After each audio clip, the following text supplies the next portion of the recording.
Hi everybody, welcome back to my YouTube channel that has been inactive for like 3 years now. So why am I starting my YouTube channel career back up? Well, it's probably because I'm stuck in quarantine. We are all stuck in quarantine and we have nothing to do with our lives until May. Well, here we are. So today I would like to talk about a topic that is extremely sensitive for me, but we are in a good enough headspace where we can talk about it, we can have a discussion about it. So 2011, I learned about a band called Blood on the Dance Floor, and I've been a hardcore fan up until... I don't even want to say it. I want to throw up. So, alright, since 2009, at least 21 women have made sexual assault and rape allegations towards the frontman Dahvie Vanity, and I'm actually reading towards a wiki page because I don't know how the hell I can put this into words. Former bandmates Garrett Ecstasy, who left the band in 2009, and Jayvon Monroe, love him, left the band in 2016, have described Dahvie Vanity as a sexual predator. Musicians Ash Costello from New Year's Day and Jeffree Star have stated that they observed Dahvie Vanity engaged in questionable or illegal sexual behavior during a 2012 tour. Combi Christ removed Blood on the Dance Floor from their tour in 2014. Merchandising website Big Cartel removed their band's products in 2018. Spotify and Google Play removed Blood on the Dance Floor's music as soon as April 2019, as late as April of 2019. So, happy anniversary to Spotify for getting pedophiles off of their stuff.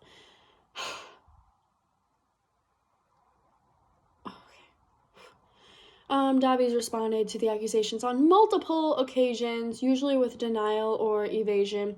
And if anybody does not know what the big-ass word evasion means, it means like, oh, I don't know what you're talking about. Oh my god, I'm gonna throw up. This is a very hard topic, so please bear with me as we're trying to get through this together.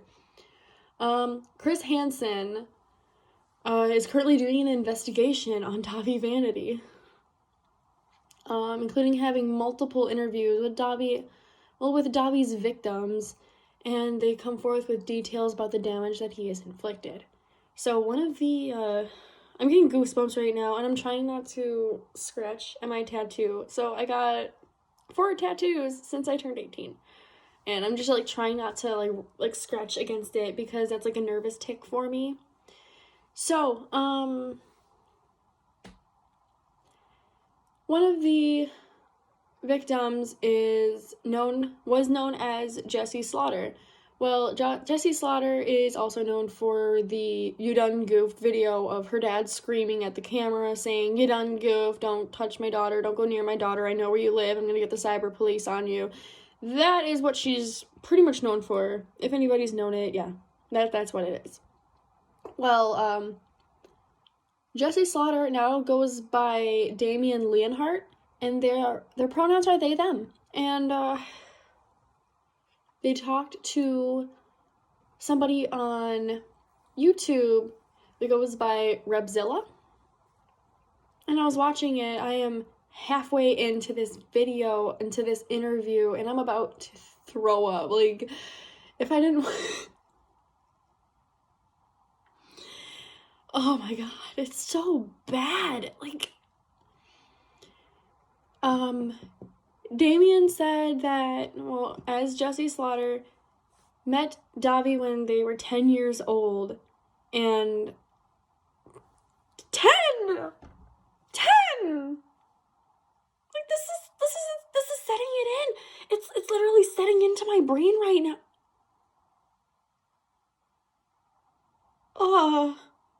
No. What the hell?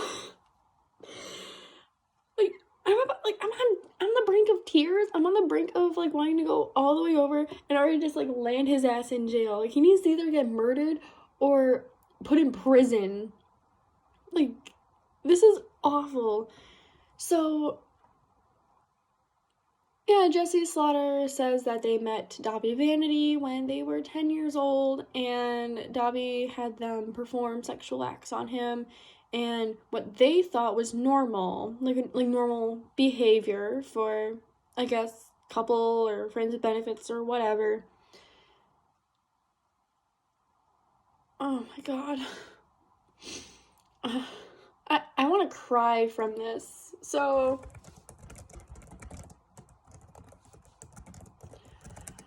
Jayvon Monroe had made a post, and I have a statement pulled up right here. So, he says, with respect and all honesty, I feel like it is my only right, that it is only the right of any fan out there to know why I left Blood on the Dance Floor a few months ago. So, Blood on the Dance Floor, Jayvon Monroe left Blood on the Dance Floor in 2016, and I actually was crying a lot about it. I was bawling because Jay left, and then the Blood on the Dance Floor is ending, and all that. But I'm glad he left when he did. I wish he left sooner, because if anything, I respect the living hell out of Jayvon Monroe. Jayvon started Blood on the Dance Floor, I believe. He was very young. He was very young when he started. So he had a rough childhood. He dropped out of the 9th grade. He was severely bullied in school. There's an ad going on. Give me a minute. No. Net neutrality. Go away. All right. So, anyway.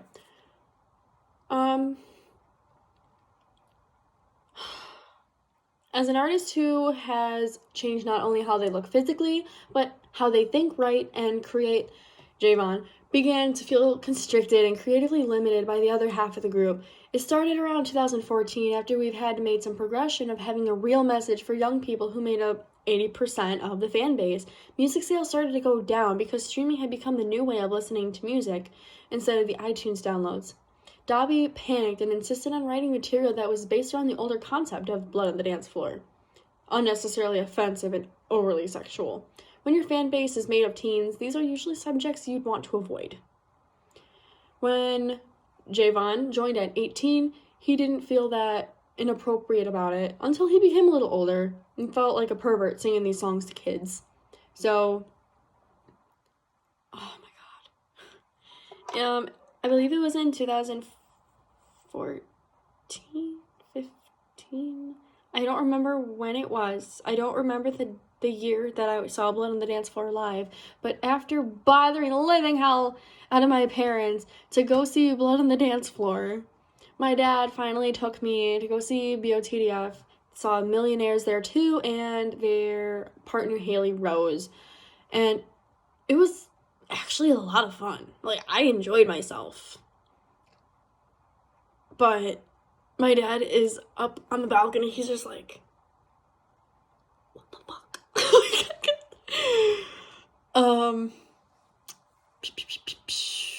Scrolling down here.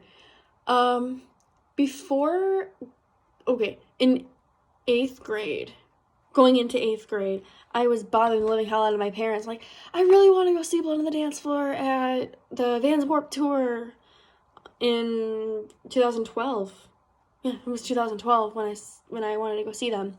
And they're like, okay, well, we will look up the lyric. No, you are not going. No, you are 13. No. I'm like, but Mom, like, you don't let me do anything. And she's like, there's a fucking reason for it. So, oh boy. Back to Jayvon's statement. I went a few years touring and working for the band, but Dobby insisted on not paying me. Instead, he wanted to be somewhat of a caretaker and played that role at the beginning. I allowed it because I was young and I was overwhelmed by the glory of being 18 and touring the nation to meet people that enjoyed the same things that I did. I was too timid, and with Dobby's short temper he displayed on many occasions by firing his employees with absolutely no reasoning, I feared that I'd be next. I didn't want to push his buttons and left with nothing. He paid my phone bill, he paid my car insurance. my half of the rent, as well as my medical insurance, instead of just paying me how an employee should be. But I had enough of this weird daddy relationship. My mother would always ask why I never had any money or why I can't afford to go see her in my hometown in Florida. It's ruined relationships for me, not just with boyfriends, but people that worked for him and other bands that we toured with. I was manipulated to dislike anyone who tried to call him out.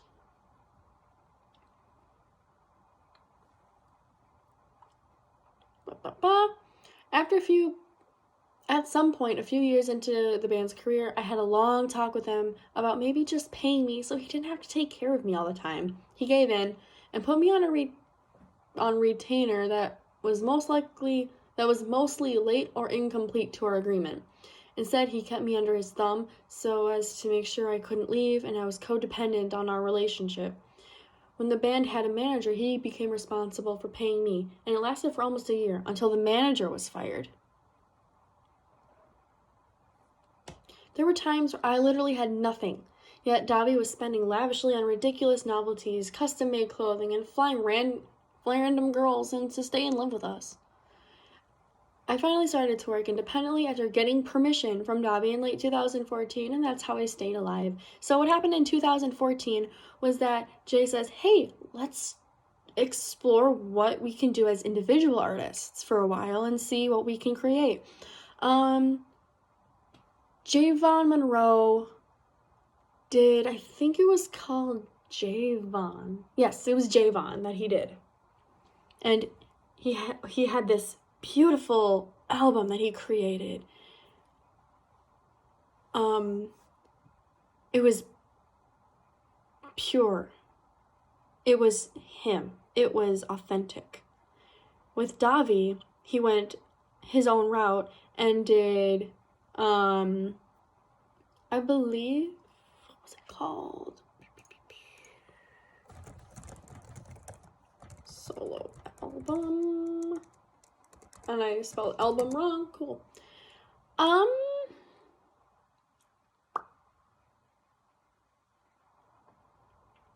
Man, it's been a very long time. So, either way, they both took separate ways on creating music individually, and they even starred in each other's shit.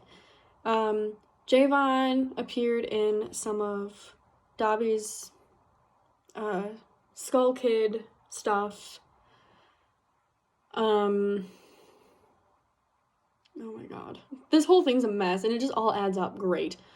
Like, not great, but it's making more sense now that I'm able to look through it. About a year ago, this is in 2015, Jayvon got sick and was diagnosed as HIV positive. He needed to get the medication and the medical help started, yet there was a tour that was booked for the band. As I saw it, there wasn't a tour if I'm physically not up to it, but Dobby saw it differently. He just kept pushing it in my face that we couldn't afford to cancel the tour, that any medical help I would need would just have to wait until we get back for the treatment. He couldn't afford tour because of the extreme $60,000 debt Dobby had put himself in, despite just having bought himself a new car. Reluctantly agreed against my better judgment to go on tour, and I was dragged all through the country, sick as a dog, waited out. The tour ended up being a total bust. The attendance was lower than ever before. The fans were being charged an arm and a leg for a VIP meet and greet that was either late and rushed because Dobby was in a hotel with a girl, or was canceled completely because the shows weren't happening. Dates were canceled left and right by promoters and venue owners that had heard about Dobby's reputation of being a pedophile. When he finally got home, I immediately got treatment. After a few months had passed and a new healthcare routine, I was back to myself. I am now undetectable and healthy, according to my doctors. That's awesome. Very lucky, and especially thankful to everyone who had been there with me along the way. In October of 2016, we released an album called Scissors. It was the last album that they did together. Wrote every song on the deluxe version with the exception of 2. Dahvie paid me $1,000 to write all of that material in less than a 2-week period. It was too much work for so little money. After what happened with the last tour, it was just a general feeling I was being taken advantage of by Dobby. I left the band. I needed a new life. I couldn't live with that situation anymore, yet I had nowhere to go. He knew that, so he took advantage of what he could until I couldn't take it any longer. So I left. Dobby ended up abruptly moving to Ohio to be with his then girlfriend, and I was left essentially homeless. So I ended up moving back to Arizona with my friend, and I'm living in a quiet desert farm life in Tucson while I rebuild my life and start a new career. Recently, Dobby opted to continue to tour as Blood on the Dance Floor, still selling merch with my name and face on it, signing my name onto posters I've never seen or touched, and obviously still making music I wrote for him, playing music I wrote for him. On top of not being paid for any of these merch sales, using my likeness, he's now saying that he's out on stage performing in my honor, obviously trying to capitalize on my illness, as he referred to it as his fans. So there's that, and honestly, I had no idea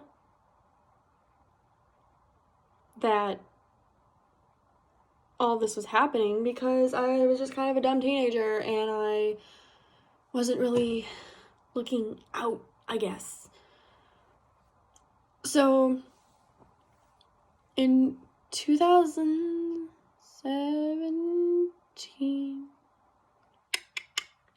2017,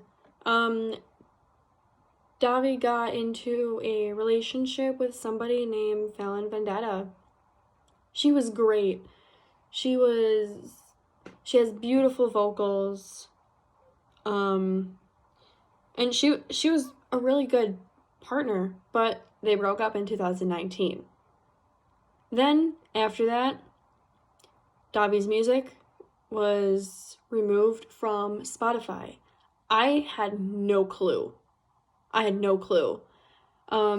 had a few songs of Blood on the Dance Floor on some of my Spotify playlists, but then I was trying to look for a certain song, and it was the Fallen Star Reborn. That was a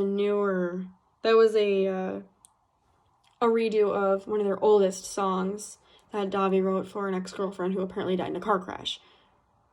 Who was underage, by the way. I was trying to look for that song. I'm like, where the hell is that song? And I look, okay, wait, they got removed. So I'm looking it up, and on Loudwire, Blood on the Dance Floor vocalist accused of rape and sexual assault by 21 women. 16 of them were underage.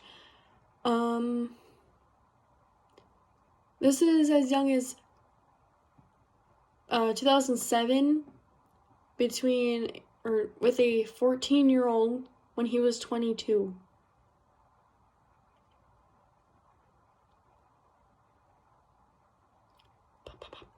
Metal Sucks published a list of sexual assault accusations.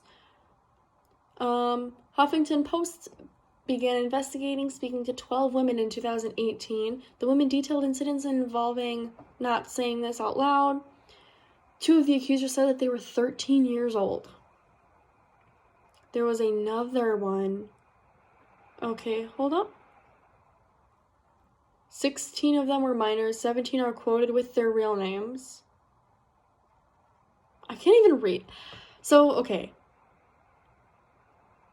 A lot has happened between 2011 and up to 2020, and there are some things that I'm not comfortable saying out loud, so I hope you guys bear with me a little bit.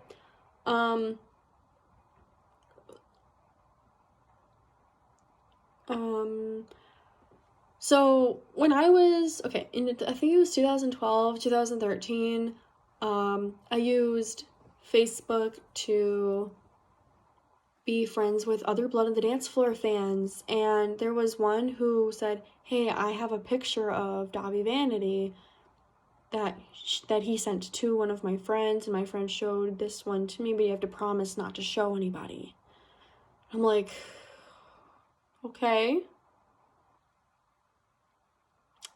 Yeah. And then I'm thinking, well, how old's your friend? And she's like, oh, she's 14. And I'm like,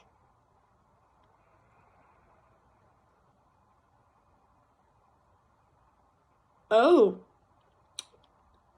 And then I'm thinking, and this was after I got exposed to the Jessie Slaughter stuff with You Done Goofed and all that stuff. But then I started getting suspicious, and then I started to back away for a bit. I'm like, this doesn't add up. This can't possibly add up. He said, Dobby said that, oh, it's never happened, or people are lying and stuff. I'm like, there's something wrong. There is something wrong here. 15 years old.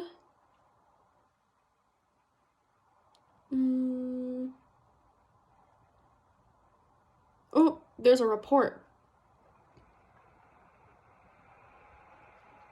Okay, ads. All these ads. All right. 2007. In 2007, there was a 14-year-old.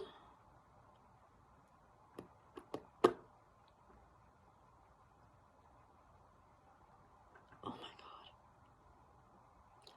Oh my god. I'm just reading this. Police gave him a warning in 2007. They gave him a warning. They gave him a warning. Like, you, How could you do, how? These are children. These are, oh my god. Okay, so I have kids in my life who are young. They're not babies, but they're kids.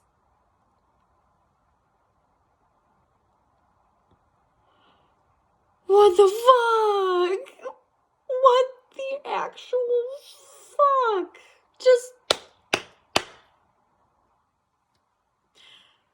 Okay, I'm gonna have to do another take because I need to calm myself down before I panic. So this is part 1. I will load part 2.